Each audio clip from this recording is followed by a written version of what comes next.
Hello, everyone, and welcome to Page Valley Living.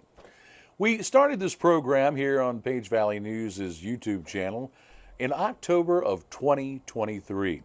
We had just completed 4 debates among candidates on the ballot that fall, and then we picked up with our first episode in October with Darkwood Manor, local haunted house, and from there we have created 51 episodes up to this point. So we thought we would take episode 52, as the Page Valley is blanketed with snow this week and most folks are staying close to the home. We thought we'd take a walk down memory lane and look at that past year and some of the people and places that we have interviewed. We'll do that in just a moment, but first, let's hear a word from our sponsor. Whispering Pines Assisted Living is now accepting new admissions. Quality care at affordable rates, professionally trained staff, memory support, and short-term respite stays are all offered by Whispering Pines Assisted Living, powered by Valley Care Management, where home and heart meet. Call for a tour today on Leaksville Road in Luray or learn more at valleycaremanagement.com. Episode 52 of Page Valley Livin is being recorded from our Luray home on Tuesday, January the 7th, and will first air on YouTube on Wednesday, January the 8th. We start off this walk down memory lane by looking back at some of the extraordinary youth who we have interviewed over the past year. We interviewed a 7-year-old who's a young NASCAR driver who goes to places like Pocono and turns 8-second laps. We talked to a softball player who was selected to play on an elite team down in Florida, actually this month. And we also talked with a state fair winner who has been a long-time participant of 4-H and FFA in the county. Take a look now at some of our extraordinary young people in the Page Valley. What position do you play? Catcher and third. Catcher and third base. Oh, that's a hot spot there on third base. Which one do you prefer of the two? Catcher. Catcher. And you told me a little something about maybe why you like the catching better. What is that again? Because you get to get people out a lot. You get to get people out. And when people steal, you get to throw it. Okay. You ever thrown somebody out at second base? Almost. If the person would have caught it, then they would have been out. Oh, man, so close. It's a game of inches. And let me ask you this now.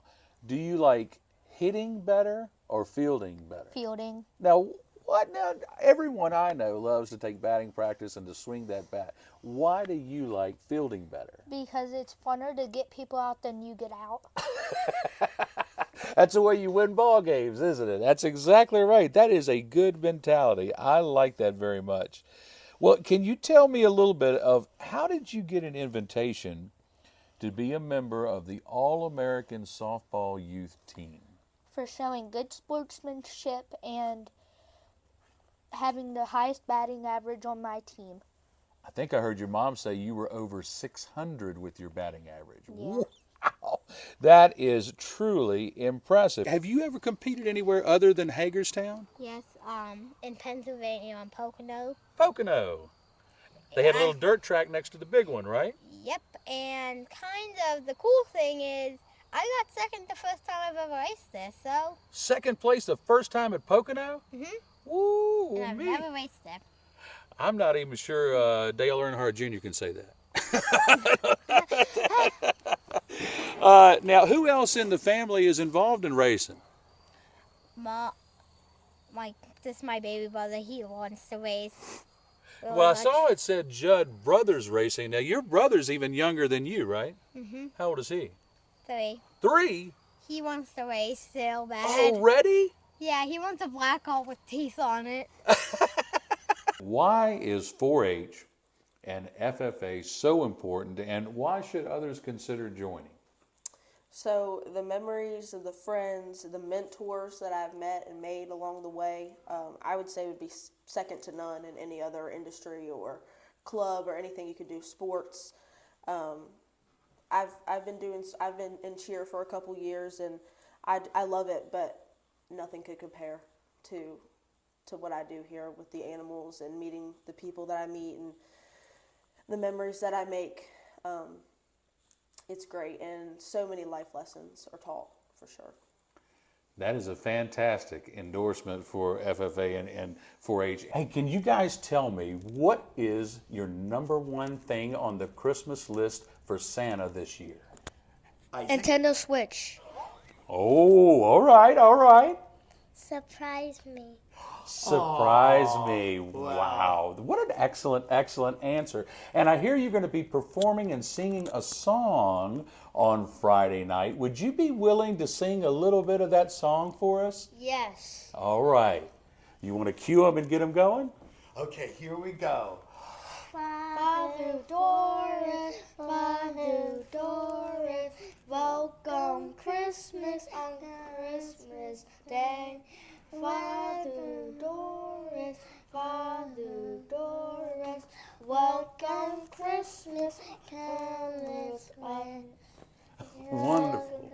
Wonderful, I'm in the wonderful. Christmas mood. Yes, Great. that was Good outstanding. job, you two. The stories of those young people is certainly inspiring, and we'll be interviewing more young folks doing extraordinary things in our county and beyond throughout 2025. Now let's take a look at some of our nonprofit organizations and efforts that have taken place in the county. We at Page Valley News try to do all we can to support those efforts. And while we're in the food bank, let's talk a little bit about some of this food. Now, you've got, on this side, you said are donated items that have come from either the community or other places. Yeah. Is that correct? Yeah, so this is either donated food on this side, or it's purchased food through the Blue Ridge Food Bank Network. Okay, so that's one source of your That's food. one source of our and food, then over here, we have stacks and crates of things that are from USDA. Is Yeah, that this correct? is all USDA commodities. We also have pet food that's donated by Page Paws and everything. Oh, wow. Even pet food. Even okay. pet food. We even feed some of the pets in Page County. And So you have this feeling, as many of us did, when we saw the devastation, the things on the clips on social media, the videos, the news that was reporting about these deaths and devastation. So you have this feeling you want to help, like many did. How did you get started? Who do you call? Where do you go? What do you do? Well, I spent a lot of years overseas in some pretty unfriendly areas. So I kind of know how to organize and to gather materials and so forth. So I reached out to a friend, Bob Drumheller, who gave me one of his trailers. Had new tires put on it, so I could make the trip. And I went over to the sign company here in Luray, and he made me a sign for free for donations. Showalter Signs. Yeah, exactly. Yeah. And then you actually put a spot on your show for us and helped us advertise. In fact, we were down at the Walmart, and they allowed us to set up down there and to collect materials. We got a lot of material from the Moose. We got a lot of material from folks out of the Rotary. I mean, just the outpouring from Page One. We had goods provided by them as well. The outpouring of the community was just overwhelming. Yes. And I loaded that trailer to the max and took it south. And did you know Debbie Spinner prior to Oh, that? yes. Did you know her prior to that? Yes. You did. Okay. Debbie and I, have been friends for over 30 years. Oh, wow. At this point, it would have been 30 years ago. But at that point, we had been friends for more than 5 years. Okay. And so she shared her vision for feeding our community. And when I talked to her about the needs out there in the community that could not be met within at a physical site, we merged the two, and that's how we came up with the version that you now see that feeds people on site, carry out, and delivery. There are so many examples of people helping people here in the Page Valley, and we have been glad to be a part of maybe helping get a few more volunteers or maybe a few more dollars raised for many causes throughout the past year. And now we move into a segment that is really kind of close to us as we look at a few heroes in our community, from a nurse down at Shenandoah Elementary who saved the life of a fellow staffer to the heroes, the many first responders who fought those wildfires back in March. Why you earned this recognition is, and referred to that day as a hero, was because you performed life-saving CPR by immediately stepping in to help revive a school staff member and assist emergency services upon their arrival. Can you tell us just a little short version of what happened? Called me to come upstairs and asked me to come upstairs and said, I need you to check on someone for me. And I said, okay. Come into the room. I said, they are not feeling well. So I started asking questions. Well, what's going on? So then they started to feel a little bit worse. Okay. A little bit worse. We're able to carry on conversations, you know, waiting on this family member to come. And then they stopped answering questions. Went silent. Went silent. Went complete silent. And then when they went silent on us, I knew that there was a big problem because they had been talking to us and answering everything appropriately. And when they went silent, immediately got another staff member to help me, and we rolled the staff member over. Still did not answer any questions, so I felt for a pulse. No pulse. No pulse. No pulse. Did a 10-second check, and told another staff person to dial 911.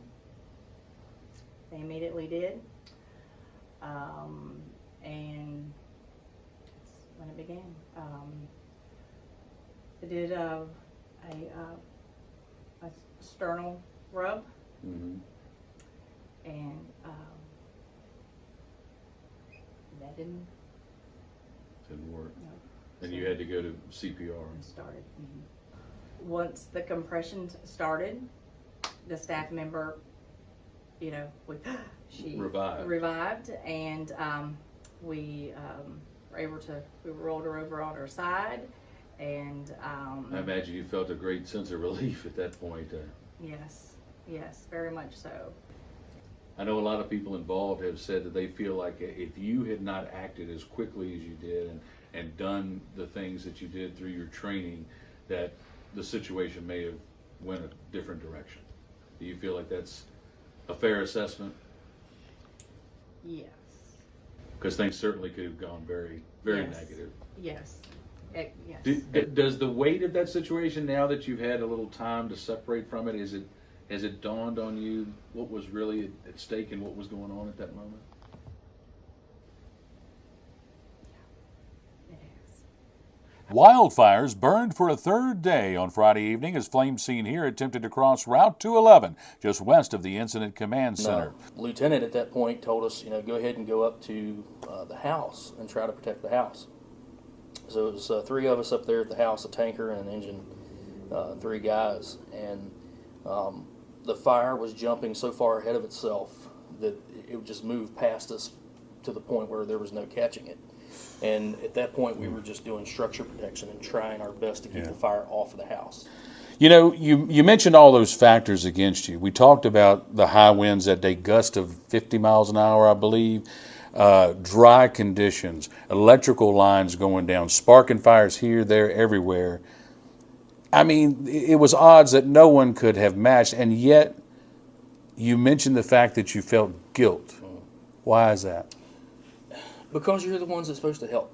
You're supposed to be equipped with the tools, the manpower, the equipment to be able to arrive at a situation like that and take care of it. And we couldn't that day. There was just too much against us, the wind, the weather conditions, the dry conditions of the mountain, the leaf litter. That area had not seen rain for some time, and just the winds in the days preceding that had dried out everything on top, and it was a perfect recipe for disaster. Hawksbill Assisted Living in Luray is now accepting new admissions. Hawksbill Assisted Living, powered by Valley Care Management, offers quality care at affordable rates, professionally trained staff, and veterans aid and attendance. Come visit Hawksbill Assisted Living, located near the beautiful Hawksbill Greenway in Luray. Call for a tour today or learn more at valleycaremanagement.com. As we begin to start to wind down this walk down memory lane through Page Valley Livin's first year and first 51 episodes, we are going to have a little montage for you, and this first one is going to be about some interesting places here in the Page Valley. Doing something new this year is the last weekend, November 4th and 5th, I believe, is blackout. So only one group member will get a glow stick, and the house will be dark. I won't be here, I don't think. I don't believe. Whoa! Well, I'm going to tell you what. How many people do y'all get here in a night, maybe? Well, since 2020, we did the time ticketing, so that allows 80 people per half hour, and we've been sold out the past couple of nights. So wow! And I think I heard you say it one night y'all had over 1,000 people come here. Yeah, so seasons ago we had over 1,000 people. That was probably about maybe 5 or 6 years ago. What is it? What is it about this haunted house that people talk about, they rave about it online, and they come from long distances, I believe. What is it about this place? Yeah. So we're a theatrical haunt, and I think that really sets us apart from other haunted attractions. We tell a story. There's a story every year, and it's always something different, and wonderful characters come out of it. What is this year's theme and the story behind it? It's the Witherspoon Brothers Necromancer Show. What in the world is that? Yeah, they travel to the Blood Realm, where they have awakened the vampires of the Blood Realm. I don't want any part of the Blood Realm. That sounds rough. Oh my gosh. And thank you for letting me come up here at the top of the bell tower and wear this bell as a hat today, because I tell you, these things are huge, and it's amazing the sounds that they make. We told folks early on that there were 47 bells in this tower. Why 47? That's the number they went with back then. You need to have 23 at least to become a carillon. Okay, at least 23. That's right. As a matter of fact, this carillon is one of the country's major carillons. One of the country's major. How many are there in the U.S.? There are about 180, but not all of them work, and not all of them have a carillonneur. I did not realize it was quite so rare. Now, I could see maybe why we preserve a lot of these automobiles. Why preserve something as simple as this gas pump right here?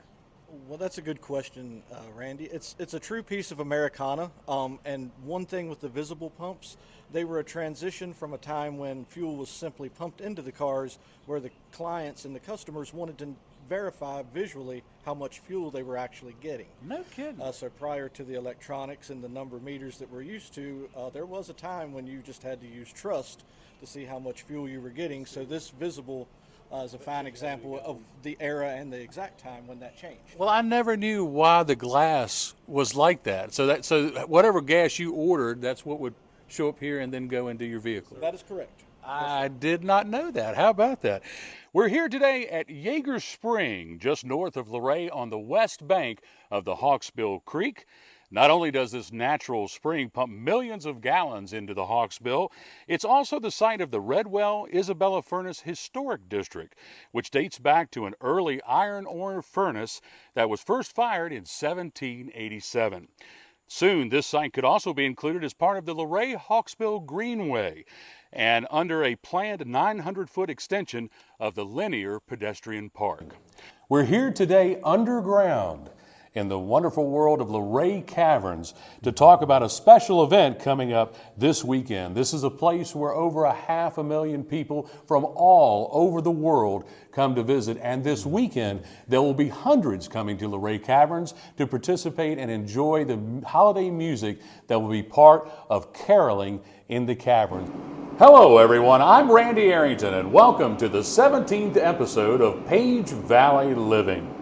We're here today inside what will be the new terminal of the Luray Airport, and we're going to talk about more improvements being made here at the facility over the years, and specifically some of the recent additions that will increase the capabilities, opportunities, and sustainability of this local resource. Who would be your dream act to book here at this theater in Stanley if money was no object?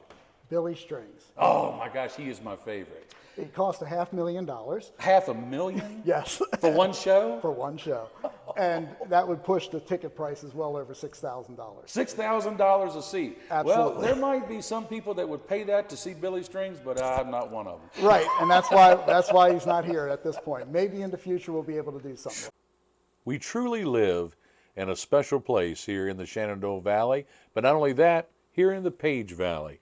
And as you saw, lots of interesting places to see and go to and visit, and we're going to have more of those coming up in 2025. Our list is far from complete. And now in this final montage, we're going to look at some interesting characters and some interesting people that make up the Page Valley.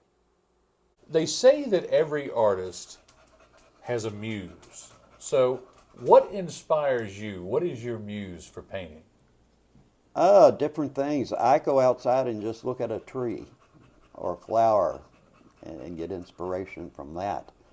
If I'm really stuck, you hit a dry spell, I would take off and go downtown to the warehouse and go through that and look at work.